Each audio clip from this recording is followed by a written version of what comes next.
Hello and welcome to So What You're Saying Is. I'm Peter Whittle. Now, the trans debate, which we have looked at so many times on this channel, seems to have been reaching a pitch lately, whether we like it or not. And indeed, recently, it would appear that there has been some real fight back. First of all, the infamous Tavistock clinic is going to close. There have been various victories with people who are what is known as gender critical in the courts, and indeed in the sports industry there has also been pushback when it comes to trans participants. This all seems very good, but is it really? I'm very glad that my guest today is James Esses. James is the founder of Thoughtful Therapist, and he's also a campaigner and a social commentator. James, you pointed this out recently, that it appears to have been a good week, I think, as you put it, with all these various things happening.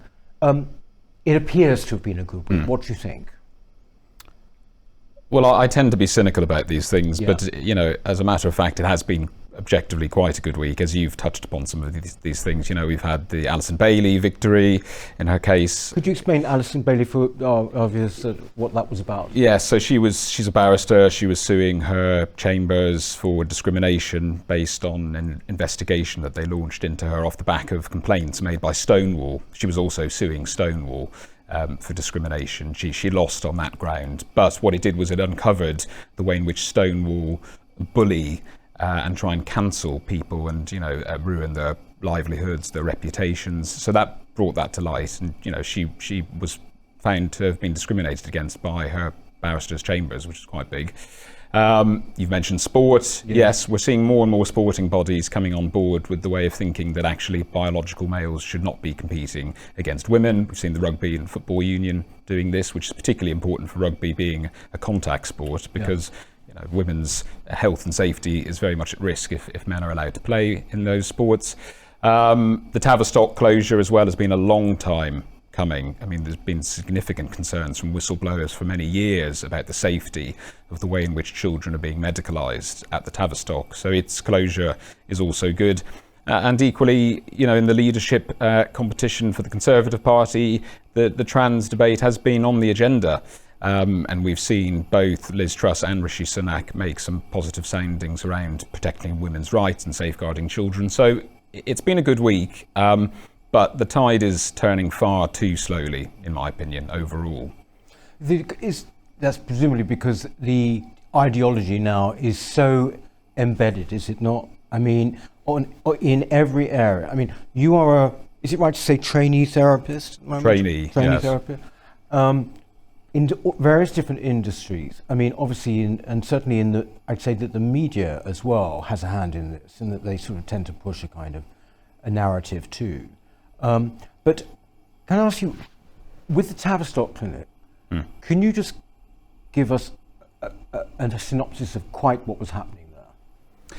Well, as I say, there's been whistleblowers raising concerns about the clinic since I think 2005. But basically, what's come out in the Hilary Cass interim report, this is a government commissioned report into gender services in the UK, is that the clinicians there seem to have a completely nonchalant attitude towards capturing any sort of data or research into the long-term outcomes of these children who are being prescribed what is experimental medication at a very young age, and then simply not following them down the path to see actually is there regret, you know, what are the long-term physical, mental effects on them from this medication.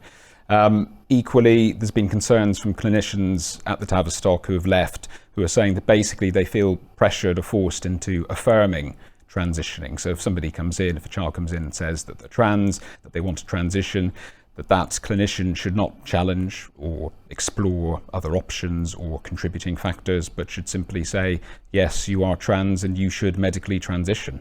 Which is sort of pretty unique, isn't it, surely? I mean, in the sense that I think you've pointed this out, that in fact, if it's a mental condition, you generally go through quite a lot of therapy before any kind of decision is made, don't you? Well, this is it. I mean, you know, the principles underlying therapy, as with all the medical professionals, is about, you know, the Hippocratic Oath and not doing any harm. But crucially, you know, a therapist or a counsellor should never sit down in front of a client with a predetermined outcome. That's a core tenet of psychotherapy. But what we're having these days is the therapeutic bodies basically pressuring therapists into affirming. And we wouldn't treat any other mental health condition in this way, where we would affirm the distressing thoughts inside somebody's head, or prescribe medication to change someone's body, or surgery. I mean, I often compare it to body dysmorphia or anorexia. You know, we don't prescribe liposuction for that. There's another condition called body integrity identity disorder. This is a condition in which people feel that one of their limbs is wrong, it doesn't belong to them. Yeah. In this country, if somebody goes to a doctor and says, I don't like my arm, it doesn't belong to me, can you chop it off? The answer, of course, is no. And yet there are young women out there, young girls and women, who are being given double mastectomies simply because they're saying that they feel that they're trapped in the wrong body. So would you say that the NHS, for example, is also now enthralled to this general ideology? I would say so. I've come across NHS guidance online, which is using scientifically inaccurate language, for example, saying that somebody's sex is assigned at birth, which we know is not true. It's simply observed and recorded. But this is ideological language making its way into the NHS. And yes, I mean, children, young people can avail of this irreversible treatment on the NHS. I'm particularly concerned about private clinics that have been springing up because there's huge commercialization here. And the use of euphemistic language. I've come across clinics' websites who refer to double mastectomies as gender affirming procedures, you know, which is trying to, in some way, take away from the fact that this is a significant, irreversible medical procedure. And there's a lot of money to be made out of this, worryingly. You mentioned money there as being with these clinics as being a possible motive, but what do you think is the motive behind people, whether it is at the Tavistock clinic or people who teach kids in schools about gender ideology, or all of these areas? What is motivating them? I've asked myself that quite a lot. I think there has to be a diverse range of reasons. I think for some people there are malicious or even ulterior motives, but I think for most, actually, it's a combination of having been taken in by this ideology. I mean, as you alluded to yourself, Peter, this is everywhere. We're surrounded by it in the media. You know, we've just come out of Pride Month, in which companies and the government are literally ramming this ideology down our throats. And children and teenagers and university students are being brought up with this ideology, you know, forefront of their mind. So I think people have been taken in by it. I think for a lot of people, they're just terrified of saying the wrong thing. They're terrified of offending somebody. They're terrified of being cancelled and having the mob come for them to try and cancel them effectively. I think it's a perfect storm in that respect. But ultimately, to me, the motive is irrelevant because the outcome, which is damage to children, is the same. Yes, I mean, it's just outright child abuse, isn't it? Well, at the very least, it's neglectful. But I would say that a lot of the practices that are going on are abusive.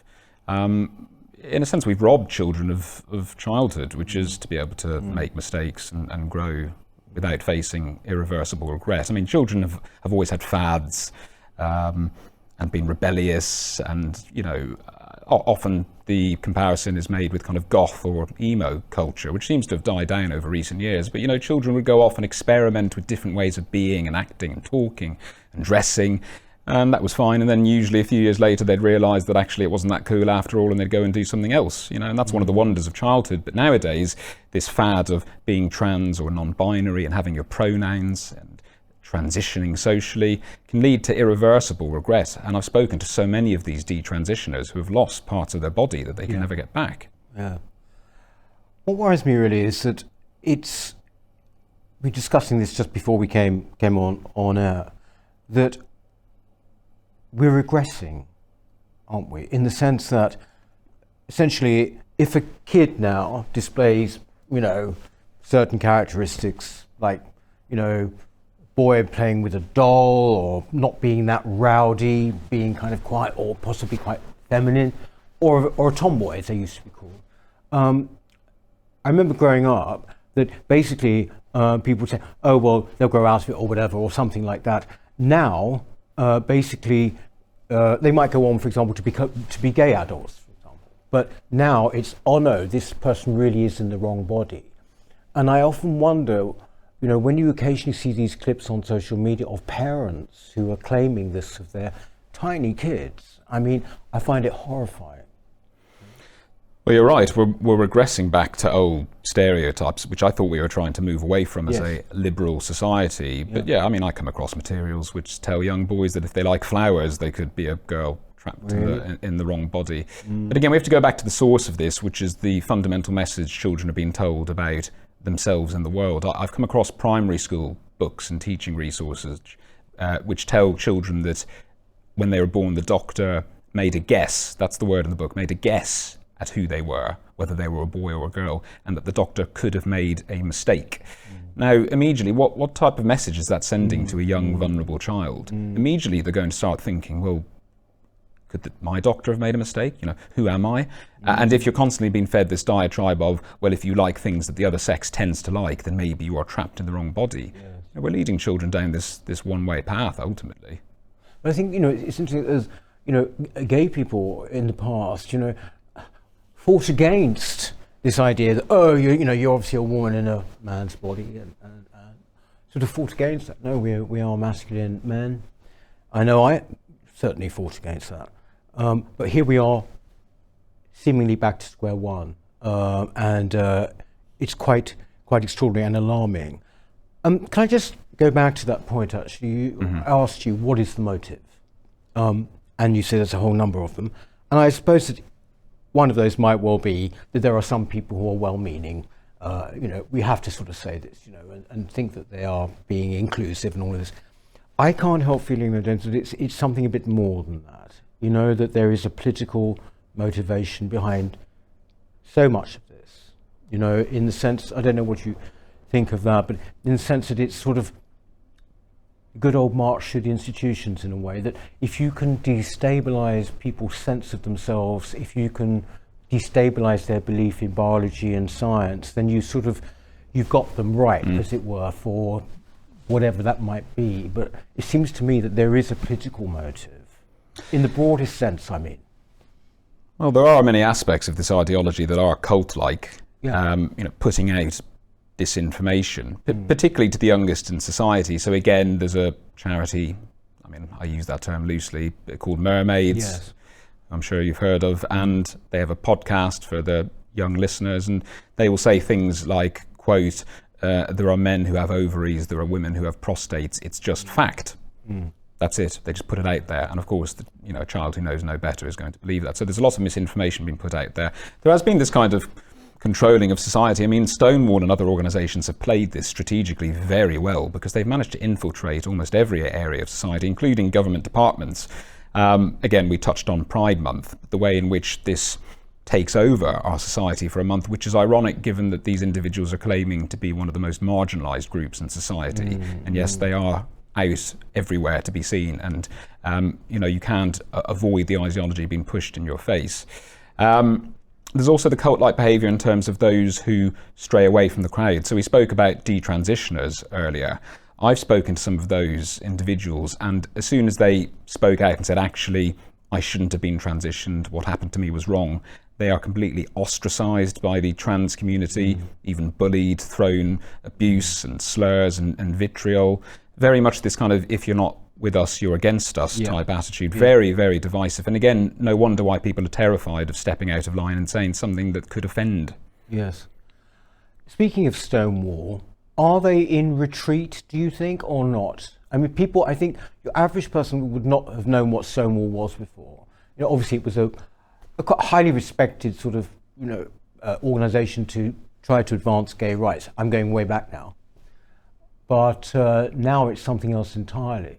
And the public actually are indirectly paying for it in many ways, aren't they?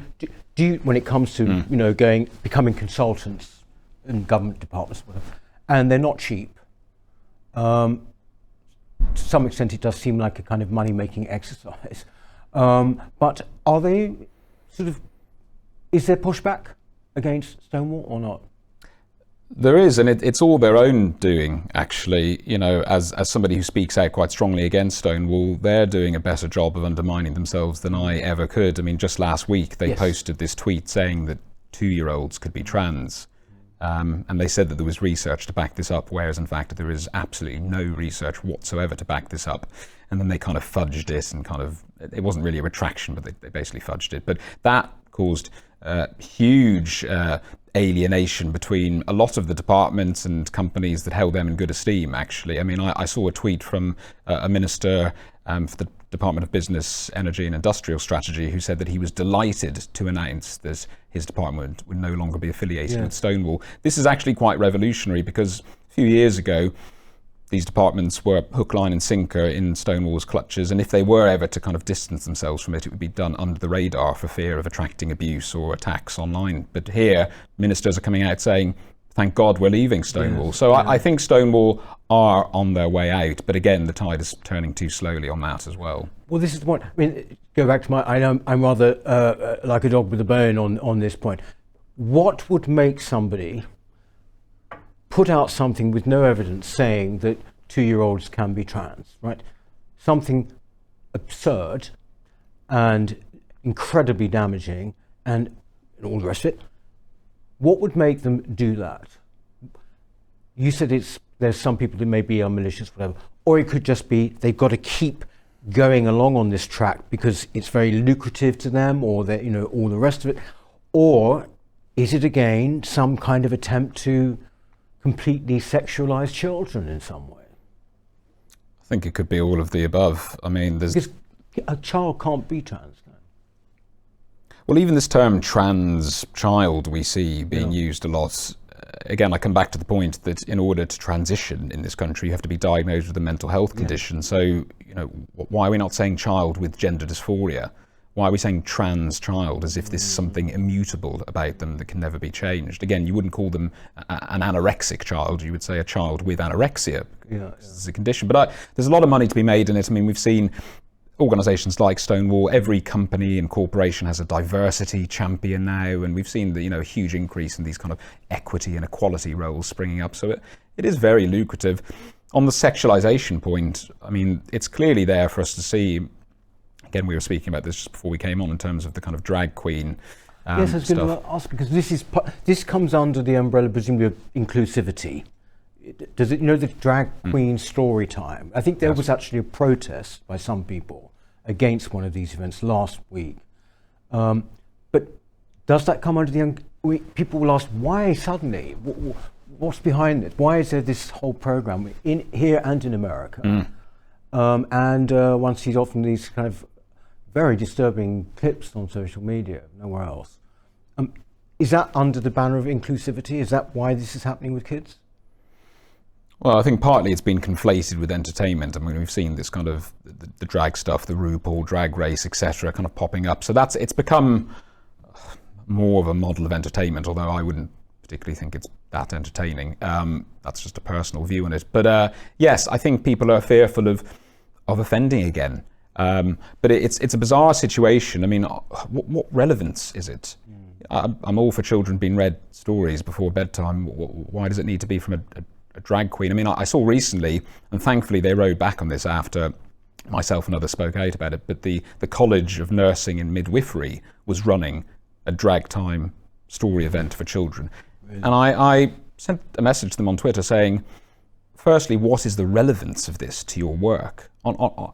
At all. It's got nothing to do with what you do, so why are you pushing this? And secondly, have you carried out risk assessments and safeguarding assessments? And why do you feel it's appropriate to have children being influenced by this type of material? Again, some of the videos that you've referred to.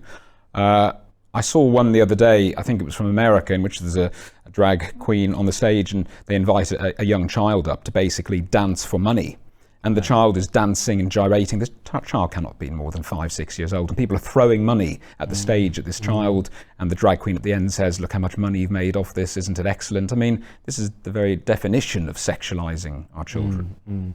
But also I saw one of a drag queen just then open his legs completely and display his genitals on stage. I think it was in somewhere in Middle America. I'm just bewildered by seeing all of these young parents sitting around clapping and whatever. I don't get it. Well, there's an inconsistency there because we know that the government, for example, are looking to clamp down on underage use of pornography. That would seem to be, a good ambition and aim to try and avoid sexualising children too young. And yet I've come across many MPs who are willing to speak out in favour of drag queen story time for these children. It's fundamentally inconsistent. So yes, we do need to ask, well, why is this? What is going on here? You have had consequences, haven't you, for your beliefs in this area and for speaking out. Really quite serious ones, James, aren't they? Can you explain what's happened to you? Yes, so I was training as a psychotherapist. I was doing a master's degree. I'd been a children's counsellor at Childline for about 5 years. I was on the cusp of setting up a private practice last year. This is basically what I wanted to spend the rest of my life doing. But I became concerned about this gender ideology, about medicalising children. I wrote a petition to the government as part of this ban on conversion therapy that they were speaking of, and I basically said to them, if you're going to ban this, please can you safeguard explorative therapy for children who are struggling with their gender. And for that, in May of last year, out of nowhere, I received an email from the deputy CEO of my university institution telling me that I was expelled from my master's degree with immediate effect for bringing the profession into disrepute. Really?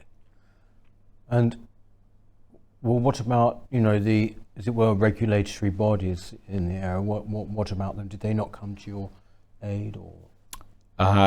The exact opposite, actually. I put in a data subject access request, and I saw communications between my regulatory body to my training institution basically saying, we're very concerned about this student, reading between the lines, can you do something about it? And within a few days of that email being sent, I was expelled. So it seems as if they may have been in cahoots with one another. This basically, you cancelled, essentially a sort of cancellation. But where does this leave you then? Does this mean that you can't, for example, go on to be a therapist, or has it stymied your career? Well, at the moment I'm in limbo. I'm taking litigation against these institutions, which we can come to in a moment. But yes, at the moment I've got no training course. In fact, it was the only training course that I was able to do because it was on weekends and it allowed me to keep a roof over my head with my job and pay my bills. There isn't really any other suitable course that I can do. And as I said, the regulatory bodies that I need to be registered with seem to have been completely captured by this ideology. But it was it was immediate cancellation. I remember the email dropped into my inbox and I thought this has to be some sort of awful mistake. And I went to respond to the email and I discovered that my university email address had already been blocked within a second of them having sent the email to me. I tried to go onto the online portal to look at policies because no one had supplied me with policies or evidence. My access to that had been blocked as well. And then the same evening, I went onto my institution's Twitter account and they had publicised my expulsion for everyone to see, as if... to discourage the others, almost. Well, it must have been, because alongside it they put out what they called a statement of solidarity with the LGBT community, setting me against them in some way, trying to portray me as some sort of enemy of the LGBT community. But it was bizarre. I still can't quite believe it happened because they flouted all their policies.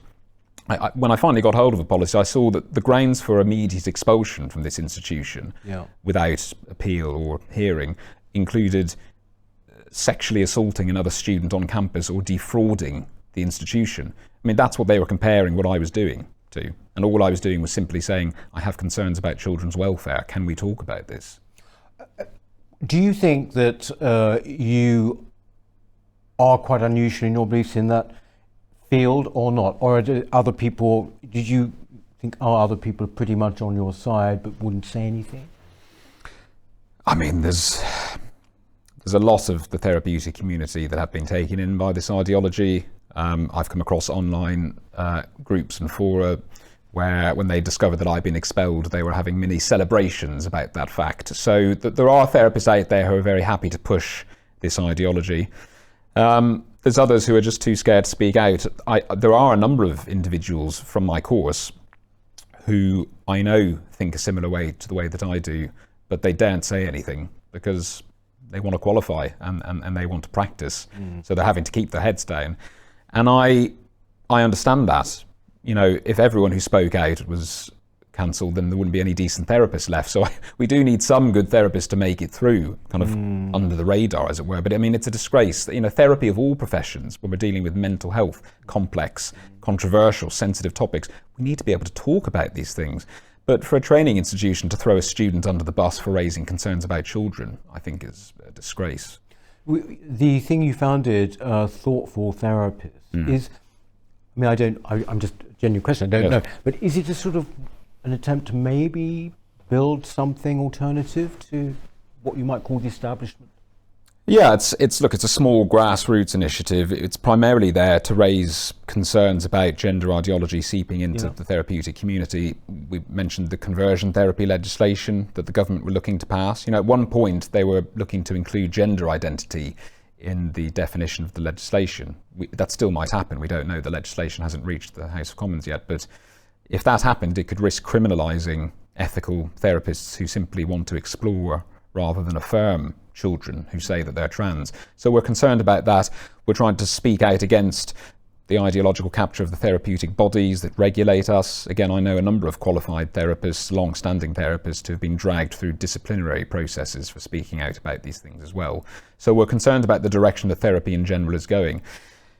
And I'm trying to also build more of a database, for want of better words, for therapists who are going to behave ethically and exploratively rather than simply affirmatively. I have parents reach out to me on an almost daily basis saying, do you know any therapists who are not simply going to tell my child that yes, they should take irreversible hormones? You know, there's parents out there desperate to find some balanced help for their children. So I've lost a lot of faith in the therapeutic community in this country. I mean, when did you originally decide you wanted to be a therapist? Well, I practiced as a barrister in crime, and I'd worked in the civil service in crime and justice for many years. It started when I began volunteering at Childline as a counsellor, which is something that I'd always wanted to do. And I found it so fulfilling, you know, helping young people with whatever they might be struggling with in life. I decided that I wanted to basically spend the rest of my life doing that. Interestingly, a few weeks after I was expelled from my university, Childline also gave me the boot after 5 years of volunteering for them. It's really quite concerning, and you know, some of the abuse that I get online, I mean, look, I'm not the only one, but it's particularly painful because I went into this field and I spoke out because I care about children's welfare. And I've got people online saying to me that by speaking out, I'm a child abuser. I've had people call me that. That's particularly painful to read. I mean, it's possibly in these situations a good thing to stay off social media, isn't it? Because I mean, you know, the amount, particularly with the trans people, the amount of disgusting abuse people get if they cross them is quite extraordinary, isn't it? It is, and I mean, I know others who've had it far worse. The death threats, the vitriol. I mean, but in some ways it washes over me more and more these days. You know, it's very easy to throw the word transphobic or bigot around. Those have become two a penny, really. They've kind of almost lost all meaning. But I find the bigot insult very interesting, because these individuals obviously haven't looked up the dictionary definition of what a bigot is, which is an intolerance to other people's beliefs and opinions. And I would always advise those people to read a dictionary and possibly have a long, hard look in the mirror, because they may well be describing themselves. Oh yes, they are the very thing they accuse you of. It's becoming quite a saying, isn't it? Would you say that, I mean, were you a political person before, or would you say has this politicized you in any way, do you think? Well, it's kind of taken over my life. I mean, prior to this, I just wanted to keep my head down, get my qualification and do a vocation that I was extremely passionate about. But I found with this topic that once you have your eyes open to it, you cannot unsee it. You know, when I speak to the parents who have been alienated from their children through these online communities, when I speak to detransitioners who have had their breasts cut off and can never have them replaced again, when I come across some of the horrific materials that are being taught in schools to our young children, I don't see how I can ever stop campaigning and advocating and speaking out against this, because the stakes are far too high. I mean, I say that this is the issue of our time, and there's a hell of a lot of dangerous and worrying things going on in the world at the moment, but to have an ideology sweep the globe and have such profound impacts on women's safety, on children's well-being, on fairness in sport, on freedom of speech, I think this is the issue of our time. Yes, and also the mere fact that, sort of amazingly enough, we have this situation where people find it so hard to define a woman. Oh, actually, no, it's been even crazier than that. A Labour frontbench spokesman, Dawn Butler, I think it was, once talked about kids being assigned, this is a assigned sex at birth. Yes. This is a would-be minister. I find it extraordinary. With one big exception, as we've just had the Lionesses winning, the football, suddenly everyone knows what a woman is. Do you not find it extraordinary, isn't it? No, it's pathetic, really. It demonstrates the utter hypocrisy that they've got. And in many ways, I think a lot of these individuals, these politicians, go whatever way the wind blows, whatever they feel will paint them in the best light with their supporters, even if it means avoiding, absolute truths, even if it means flouting evidence, biology and science. They'll say whatever they have to in that moment. You mentioned earlier litigation. What stage are you at actually at the moment? Well, litigation is very expensive, and I had to crowdfund the money for it. I mean, the response I got was incredible. The generosity of complete strangers who know nothing about me other than this. I've managed to raise currently around £100,000 towards this. I'm not the only one. There's many other cases who've been crowdfunded. It demonstrates the strength of feeling that exists out there. And people who don't have a voice themselves. I'm I think in many ways a vehicle for their voice to be heard. So I'm suing my training institution, which is called the Metanoia Institute. It's a standalone therapeutic institution, and my former regulatory body, which are called the United Kingdom Council for Psychotherapy. I'm suing them both for discrimination against my beliefs, my gender-critical beliefs. I'm taking them to the Employment Tribunal. We had a preliminary hearing a month ago, and we're waiting for the outcome of that. But this, one way or the other, is going to be going to trial. Possibly not until next year. Yeah. But I will have my day in court. Absolutely. In the meantime, it's a little bit a stressful thing, isn't it, living with? Waiting for you or not? It's good to know that so many people are going to put their money where their mouth is, and support you. Well, being truthful, it has added to the pressure of it, because, if this were privately funded, okay, it's my money. But now I feel that I am representing other people. I don't want to let them down. I'm taking this action as much to stand up for all the other people out there, and to say to educational institutes and employers, you cannot treat people like this. You cannot curtail their free speech, as much as I'm doing it for my own personal justice. So I want to get the right outcome for all of my supporters, but I'm just happy I'm going to have my day in court and be able to, stare at these people from across the room who've done this to me and seek justice, because unfortunately litigation should be the last resort, but for many of us these days it is the only resort, and it's the only way that these people are going to be taught a lesson that they cannot treat others like this. Yes. So where do people, if they want to contribute to your crowdfund, or how do they do that? I mean, should they go to do you have a website? If they type in James Esses into Google, the top hit will be my crowd justice page, which has all the information about the case, and they can make a donation if they'd like to and keep up to date with the case. I'm active on Twitter as well, which is just my name, James Esses. Thoughtful Therapists, we also have our own website, that's thoughtfultherapists.org. And I'm always happy for people to reach out to me as well if they need support, or if they've got their own stories to tell. It's important that I keep listening to the people whose lives have been directly affected by this ideology. Great. I have to say, I mean, all power to you for, your day in court, of course. The thoughtful therapist thing, I think you're onto something there in the long term. I mean, this idea, which I tend to talk about a lot, of alternative institutions and alternative bodies that people can go to, I think, you should really go with that. That's my piece of unsolicited advice. I mean, for the future, it could be, I think I'll take that advice. Could be very big. Thank you very, very much indeed. Thank you, Peter. Thanks for coming on. That's James Esses there. You got all those addresses. That's it for this week. We shall see you next time. Thank you very much. Hello. If you're enjoying the New Culture Forum channel and you believe in our mission, may I invite you to join our membership scheme at the link below or on our website, newcultureforum.org.uk. Our work is more important now than ever, and we have great plans ahead for the future, but we can't do it without your support. From as little as £3 per month, you can help ensure that we continue on our mission. As a member, you'll receive a range of benefits, including access to exclusive content, invitations to our private events, including here at our studios, free copies of our books, and much, much more, including, of course, our famous NCF mug. If you aren't able to become a member, then please help us by clicking this button and subscribing to our channel. It's completely free. Just remember to also click the bell icon so that you can get notifications when we post new videos. Thank you.